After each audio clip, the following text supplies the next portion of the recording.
Alright, so I'm going to tie this attractor Perdigon pattern. It's a blue holographic Perdigon.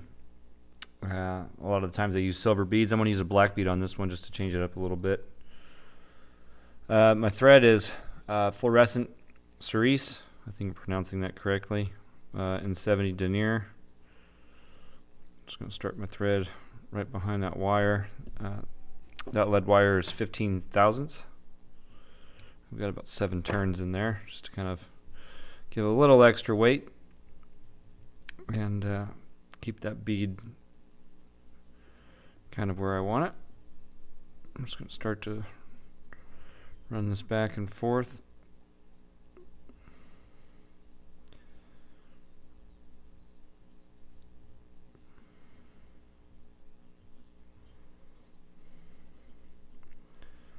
Build a little ramp.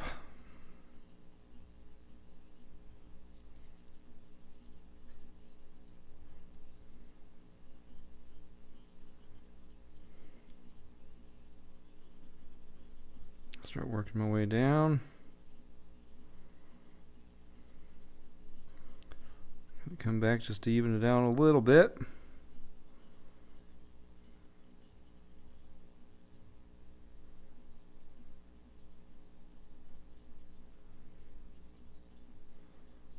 Okay, that'll work. Next, I'm going to get about 4 Coq de Leon fibers to make the tail. Make the tail about the length of the shank. Oops.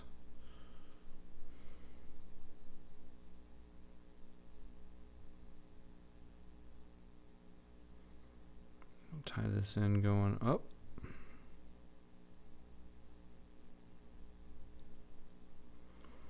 And then I'll trim these out up by the collar, just trying to keep the body symmetrical as possible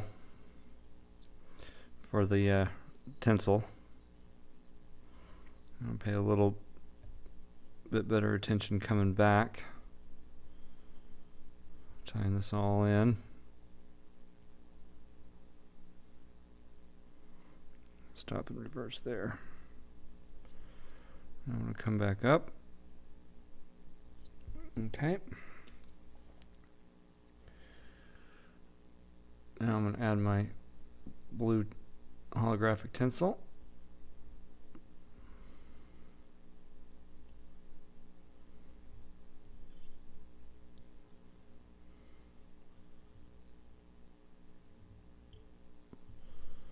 And get some nice and well-placed thread wraps coming on the final approach for the body.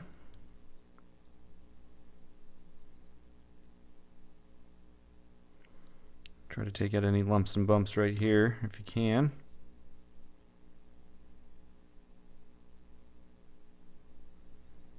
Or as many as possible anyway. Okay. You can rib these flies. A popular choice is flat wire. I'm not going to do that. I'm just going to add a little super glue right to the thread. And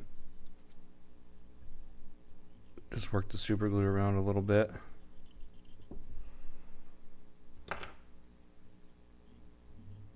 Now I can, oops.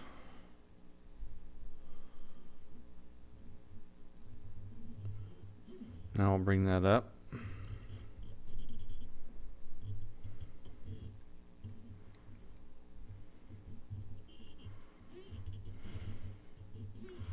And if you have any little lumps and bumps, you can take it out if you decide to use UV resin on the body. Although with the super glue, I'm not sure it's absolutely 100% necessary, although it does add some more protection if you're not going to rib the fly. That's up to you.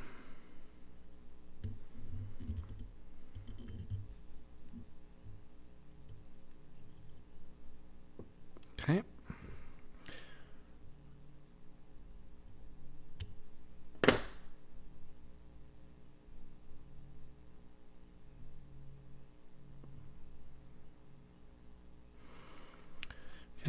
I can start to build the hotspot collar. I'm just going to build it right out of the thread that I'm using. Sometimes you'll see people switch over and use you know, something like Glow Bright or something like that, and you can do that. I just chose the thread that I wanted to use for the color situation right up front. Just use it for the whole thing. I think it's a little easier than mix and matching things when you're trying to keep this slender body. I'm just going to take this thread up until the gap on the bead is been covered. Don't need to overdo it. And I'm going to put my thread wraps in going forward sort of onto the bead. If you